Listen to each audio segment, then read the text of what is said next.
আল্লাহ সুবহানাহু ওয়া তাআলা আপনাকে আমাকে আখিরাতের প্রস্তুতির জন্য যেই জগতে পাঠিয়েছেন তার নাম হলো পৃথিবী, দুনিয়া। এই দুনিয়া না বেহেশতের মতো পূর্ণ শান্তির জায়গা, না দোজকের মতো শুধু আযাবের জায়গা। এখানে শান্তিও আছে, আবার শাস্তিও আছে, কষ্ট দুঃখ আছে, বেদনা আছে, আবার হাসি আনন্দও আছে।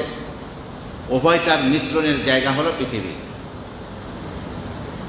তা আসল বিষয় হলো, মূল সৃষ্টি আপনার আমার জান্নাতে হয়েছিল, সেটা খুব হাসি আনন্দের জায়গা হয়েছিল।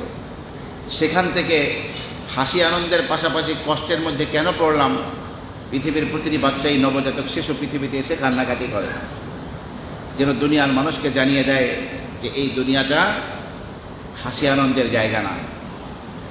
এখানে হাসি আনন্দের পাশাপাশি দুঃখ বেদনা থাকবে, কষ্ট থাকবে, বেদনা থাকবে, রোগ ব্যাধি থাকবে, হুমকি থাকবে, অনেক রকমের বিপদ বিসম্বাদ এখানে লেগেই থাকবে। এই জন্য আল্লাহ সুবহানাহু ওয়া তাআলা ওই সময় তার বান্দা বান্দীদেরকে ধৈর্য ধারণ করতে বলেছেন। কি করতে বলেছেন? ধৈর্য ধারণ করতে বলেছেন।